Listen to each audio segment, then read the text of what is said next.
Simplification of algebraic expressions. इस video में हम अलजेब्राइक एक्सप्रेशंस की सिंप्लीफिकेशन के बारे में बात करेंगे।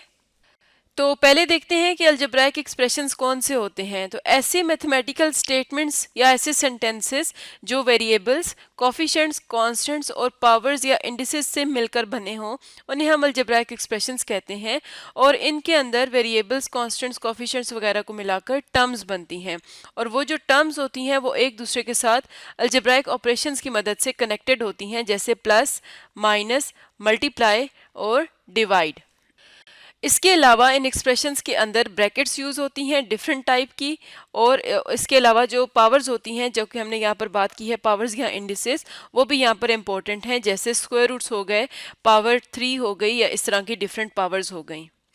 ये पावर्स पॉजिटिव, नेगेटिव या फ्रैक्शन की फॉर्म में भी हो सकती हैं। तो इसके लिए हम एक एग्जांपल लेते हैं। मिसाल के तौर पर हमारे पास है 7x² plus 4y power -1 divided by 2। तो यहाँ पर हम देख सकते हैं कि 7 और 4 यहाँ पर क्या है, कोफिशिएंट्स हैं। इसके अलावा x और y को देखा जाए तो वो क्या है, वेरिएबल्स हैं। यानी जो भी अल्फ़ाबेट्स यूज़ हो रहे होते हैं वो ज़्यादातर हम वेरिएबल्स के तौर पर यूज़ करते हैं जिनकी वैल्यू फिक्स नहीं होती, जबकि जो कोफिशिएंट्स होते हैं उनकी वैल्यू फिक्स होती है। इसी तरह से 2 यहाँ पर कांस्टेंट है।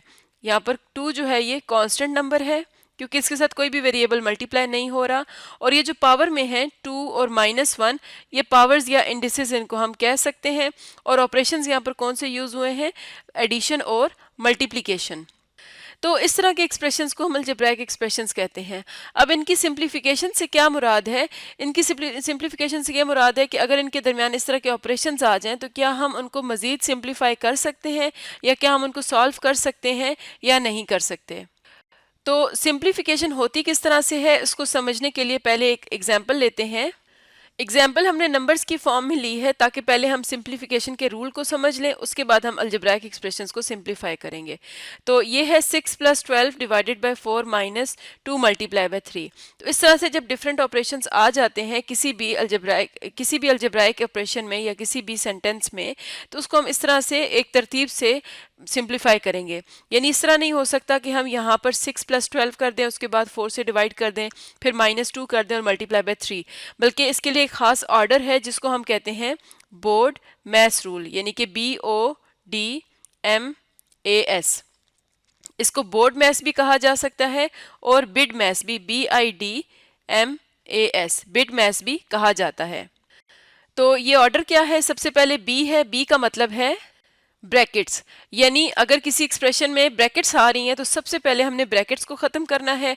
उसके बाद ओ फॉर ऑर्डर। ऑर्डर का मतलब है कि जो भी पावर्स या इंडिसेस आ रहे हैं एक्सप्रेशन के अंदर उनको हम पहले सिंप्लीफाई कर लें, तो ये चीज़ें ऑर्डर के अंदर आती हैं। इसके बाद हमारे पास आ जाता है D for division, M for multiplication, A for addition and S for subtraction.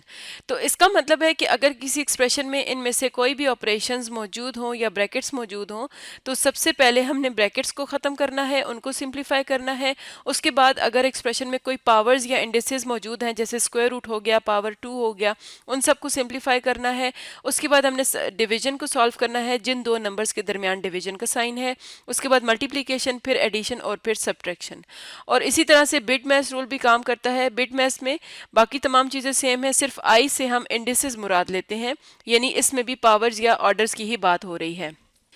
तो इस रूल को हम बोर्ड मैच भी कह सकते हैं और बिड मैच भी कह सकते हैं। अब इस रूल को हम यहाँ पर इस क्वेश्चन में अगर अप्लाई करें तो इन ऑपरेशंस में से अगर देखा जाए तो हमारे पास सिर्फ एडिशन है, डिवीजन है और सब्ट्रैक्शन और मल्टीप्लिकेशन है। और इनमें अगर ऑर्डर देखा जाए तो यहाँ पर डिवीजन पहले सॉल्व हो रही है। इस बात का मतलब है कि जिन दो नंबर्स के दरमियान डिवीजन है उन्हें हमने पहले सॉल्व करना है। तो 6 में हम पहले 12 को ऐड नहीं करेंगे बल्कि पहले 12 को 4 से डिवाइड करेंगे। तो ये आ जाएगा 6 + 12 डिवाइडेड बाय 4 3 -2 मल्टीप्लाई बाय 3। हमने हर स्टेप पे सिर्फ एक ही ऑपरेशन को सॉल्व करना है ताकि कोई ऑपरेशंस आपस में मिक्स ना हो या कोई मिस्टेक ना हो। उसके बाद नेक्स्ट हमने डिवीजन को सॉल्व कर लिया। उसके बाद जो ऑर्डर में है वो है मल्टीप्लिकेशन। तो यहाँ पर मल्टीप्लिकेशन इन दो नंबर्स के दरमियान हो रही है, 2 और 3 के दरमियान। तो ये आ जाएगा 6 + 3 - 2 3 = 6। तो इसका मतलब है अब मल्टीप्लिकेशन भी हमने सॉल्व कर ली और नेक्स्ट उसके बाद आ गई एडिशन। तो एडिशन में देखें तो 6 + 3 आ जाएगा 9, 9 - 6 और लास्ट में है सब्ट्रैक्शन, तो 9 - 6 = 3। तो इस एक्सप्रेशन को अगर हम इसी रूल की मदद से ओपन करें तो हमारे पास आंसर आता है 3। और अब यही चीज़ हमने अलजेब्राइक ऑपरेशंस के लिए यूज़ करनी है, यानी जो अलजेब्राइक एक्सप्रेशंस हमारे पास आते हैं जिसमें अब वेरिएबल्स, कांस्टेंट्स या कोफिशिएंट्स वगैरह आएंगे, उसमें भी हमने इन रूल्स को इसी तरह से अप्लाई करना है। तो इसके लिए एग्जांपल लेते हैं। तो ये एक अलजेब्राइक एक्सप्रेशन है और इसमें अगर हम देखें तो ऑपरेशंस कौन कौन से यूज़ हो रहे हैं, एडिशन और डिवीजन। इसके अलावा जो इसमें हमें वेरिएबल्स और कोफिशिएंट्स या स्टेटमेंट्स नज़र आ रही हैं वो भी इस तरह से हैं कि उनकी हम मज़ीद फैक्टराइजेशन भी कर सकते हैं। तो इस एक्सप्रेशन में हम सारी चीज़ों को साथ लेकर चलेंगे, यानी हम फैक्टराइजेशन भी करते जाएंगे और ऑपरेशंस को भी सॉल्व करते जाएंगे। तो अगर हम बोर्ड मैथ्स रूल को अपने सामने रखें, BODMAS, तो यहाँ पर एडिशन और डिवीजन में से पहले डिवीजन है। तो डिवीजन को सॉल्व करने के लिए जब फ्रैक्शंस के दरमियान डिवीजन आती है तो उसका मतलब है कि हमने उसको पहले मल्टीप्लिकेशन में चेंज करके नेक्स्ट वाली फ्रैक्शन को इन्वर्ट कर देना है या उसका रेसिप्रोकल ले लेना है, और साथ ही हम बाकियों की फैक्टराइजेशन करते जाएंगे।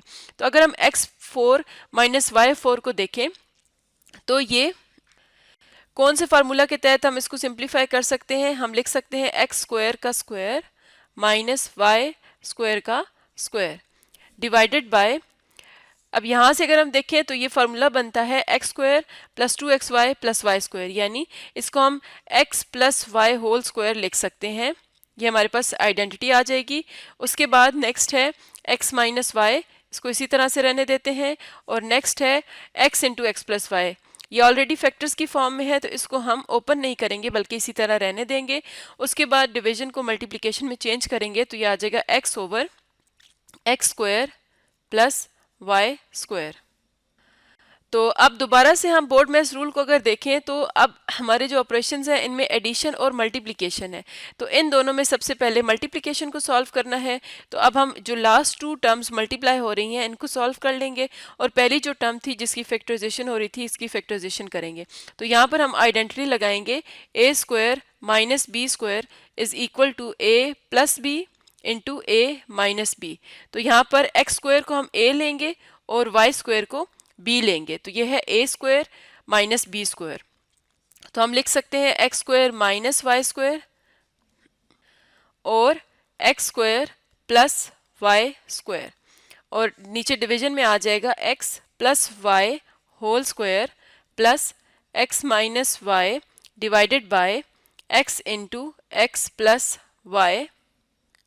बल्कि हम यहाँ पर पहले मल्टीप्लिकेशन इस स्टेप में कर सकते हैं। तो अगर मल्टीप्लाई करें तो ये जो x है इसको इस x के साथ हम कैंसिल आउट कर सकते हैं। तो हम यहाँ पर ये x नहीं लिखेंगे, इसको हम यहाँ से हटा देते हैं।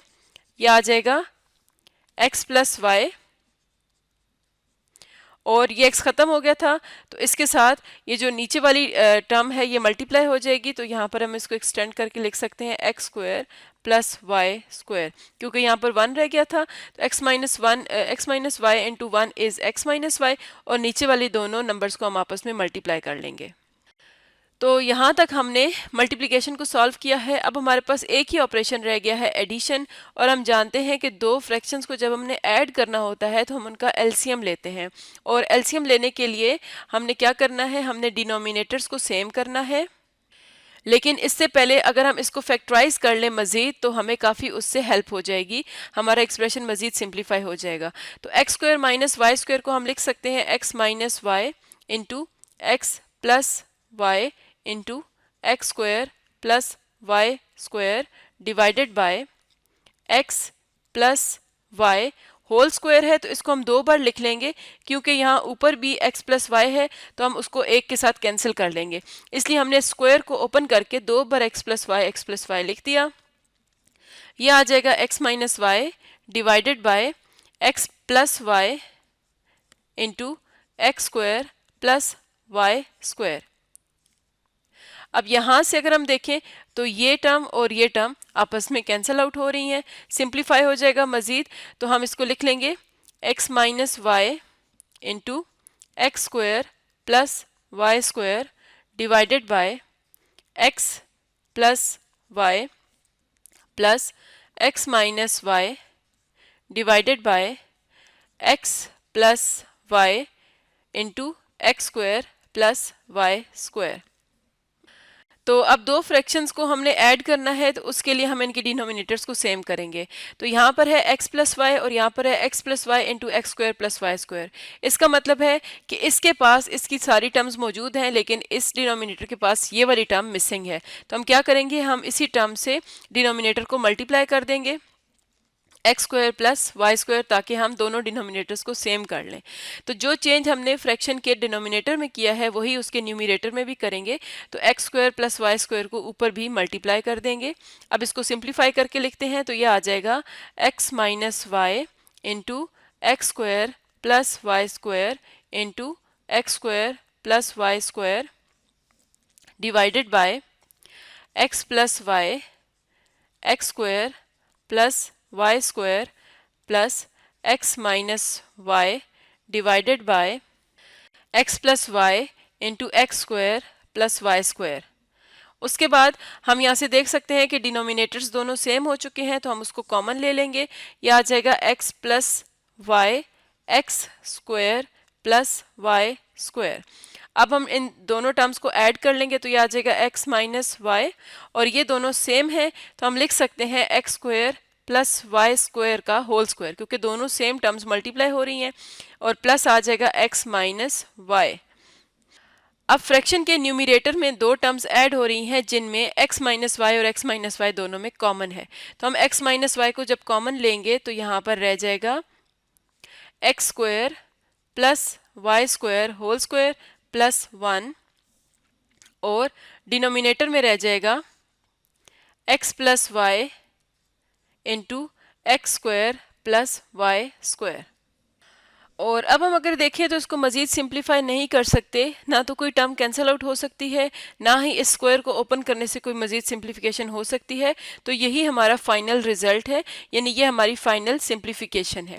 तो इस तरह से हम अलजेब्राइक एक्सप्रेशंस को सिंप्लीफाई करते हैं, और अगर हमारे पास डिफरेंट ऑपरेशंस आ जाएँ तो उनको हम बोर्डमैस रूल या बिटमैस रूल की मदद से सिंप्लीफाई कर सकते हैं। तो आज का हमारा टॉपिक था सिंप्लीफिकेशन ऑफ अलजेब्राइक एक्सप्रेशंस।